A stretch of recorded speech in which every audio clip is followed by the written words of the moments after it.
Welcome back. Join our conversation on social media. The hashtag is the Modise Network.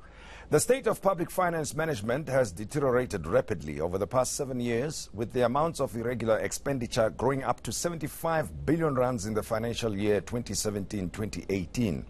The Auditor-General's office has been established to investigate and pronounce on the health of the management and record-keeping of all spheres of governments, including the state-owned entities, that is, the public finances. The situation has unfortunately been regressing, with 62% of municipalities found to be slightly functional or completely dysfunctional. The Finance Minister, Tito Mboweni, recently told us that South Africa has to put aside 1 billion rands every working day, put this aside to service its debt interest. The safety of Auditor General staff has recently come under threat from some quarters. The office has also been given additional powers to go after those who are looting the taxpayers' money. I'm joined by the Auditor General, Mr. Kimi Makwetu, and a pleasure to catch up with you, say, after several years. And, I wish the situation could have improved over that period of time. But as I say in the intro, it has deteriorated. And I want us to go back to 2011 to compare the situation then to now, where irregular spending is standing at 75 billion rands.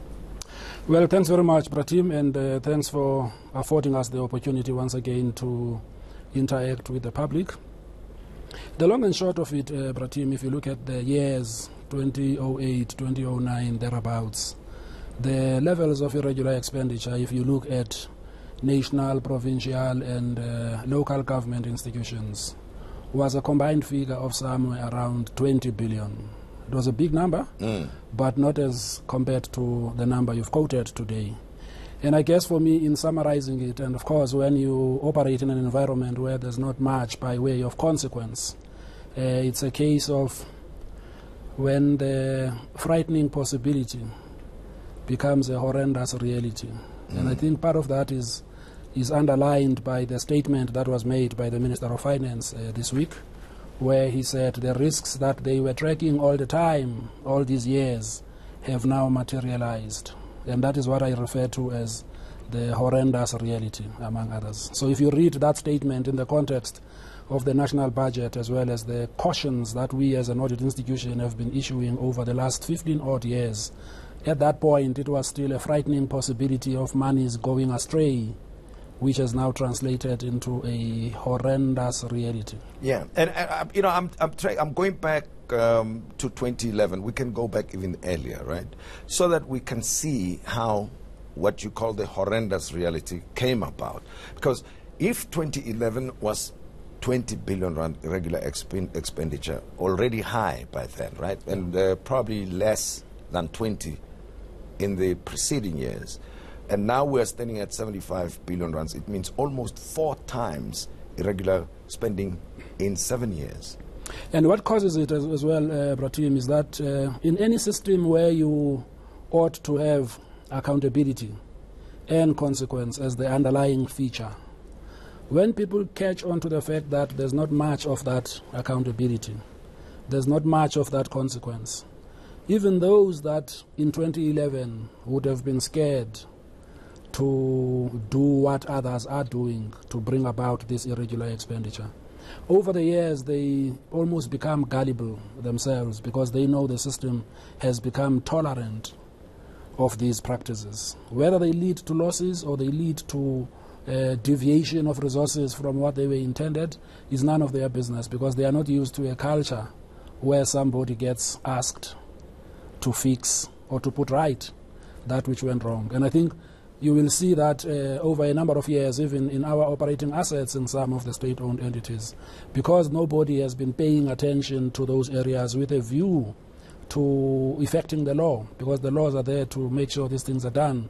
Others jump into the bandwagon and they make it their business to break the rules all Yeah, I mean, way. people watch and say, here's a group of people eating, 20 billion rands has disappeared, let's join and eat as well. And then the eating became as big, as huge as it is now. The appetites grew, so to speak. But Absolutely. now, you say nobody is paying attention, but you have been with your office and your colleagues going out to investigate and compile these reports and provide the numbers and provide the shortcomings, give the evidence, the proof that things were not going well within the system. Who was supposed to pay attention to this and take action on these emerging trends? Right. But if you go back to the pieces of legislation that we have in the country, two of them which govern financial management in the public space. One of them is the Public Finance Management Act, as well as the Municipal Finance Management Act. Those two pieces of legislation are about attaching responsibility to specified individuals who are supposed to do what is expected with regards to public finances. And those individuals are clearly spelled out in that legislation. Among them, for example, is an accounting officer. In a department in the national sphere, an accounting officer is a DG. An accounting officer in a province is a head of department. An accounting officer in a municipality is a municipal manager. So all of those tasks are worded by way of words like you shall or you must. So there's no ambiguity insofar as the law is concerned. As well as, those laws are consistent and comply with our constitution. Otherwise, if they didn't, they would not have been promulgated into laws. So that piece of legislation is there. And so by getting these powers that we got as an audit institution, we are not really going to do an elaborate set of new things that require a new institution or that require large numbers of new people to come on board. All we're going to do is to say, here's what the law says you ought to have done. Here's what has transpired as a result of the audit work that we have done. Remember, in the past, we would report issues of irregular expenditure, leave it to your best offices to figure out what to do in the intervening period between the last date we report as well as the date we're going to report. Now, the situation is going to be different. We're going to take that total amount of irregular expenditure, unpack it, allow for situations where it was a genuine error, if you like, or it was a case of someone being given a responsibility without being given the requisite competency to do the job.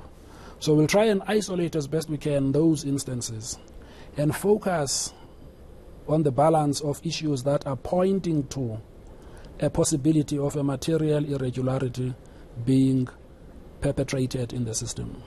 Now, I want to take a look at who, from your experience, having been in the job for about 5 years now, are the worst offenders, you think? And they would be the worst offenders not only in terms of the amounts, the quantum of the irregular expenditure, but also the fact that they probably are, let's call them repeat offenders. It's a mixed bag, Bratim, and I wouldn't really commit specific names, but let me do this. Some of the offenders come in the form of putting in people in a finance department who do not have the requisite competency to say no, or to detect things that have been processed in the books which do not make sense in the context of the mandate of that department. That's category number one. And then the second category, obviously, will also be in the same environment.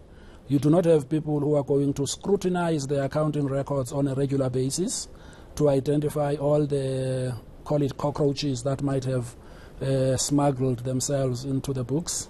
So you've got an absence of that, which means that anything can happen.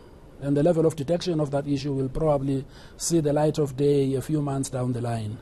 But also, there are other lucrative opportunities where if I get given in a department a budget to distribute money to various causes, for example, it depends on whether I have been diligent in developing systems of internal financial control to make sure that I do not suddenly create an industry of so-called service providers who are going to make it look like they are working for somebody in Alex who does not know how to put together a business plan, or somebody who is in Kailicha who does not know how to put a set of financial statements.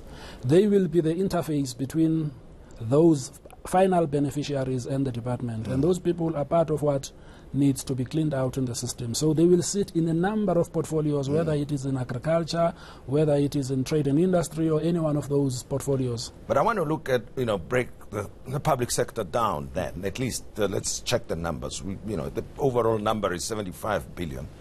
But where do you think the worst irregularities are happening? Is it in state-owned entities? Is it in national departments, or is it at municipal level or provincial level? Let's take a step back. If you recall, just the other day, we know that in the total national cake, 47% of that goes to national departments, 43% goes to provinces, 9.1% to local government. And of course, local government has got other sources of revenue through tariffs and those kind of things.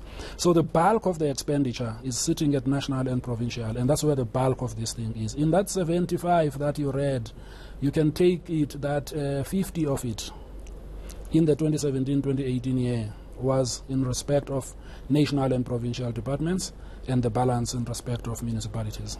And the state-owned enterprises? The state-owned enterprises are included, many of them, in that 50. Barring Eskom, let's add 20 billion, for example, with respect to Eskom from the previous year. Yeah. Because they had a 20 billion irregular expenditure, which was reported on separately, as well as Prasa, I think, is the only other entity whose irregular expenditure is not in those numbers. So if you put them all together, then let's say 100. Okay. Well, I think, it's fair that the taxpayers and citizens be told straight that this is the amount of money. That's 100, yes. It's 100 billion rands. Yes. With regards to the 2017-2018 year. And this is not a theoretical number. Yeah. It's a number that is based on interrogating financial statements that were submitted by those who are responsible for producing them. Well, there you are. As citizen taxpayer, 100 billion rands that's been lost to irregular expenditure, 100 billion rands overall. We will be picking up on some of these issues with the Auditor-General Kimi Makwetu in a short while. So don't go away and engage us. The hashtag is the Modise Network. That's on social media.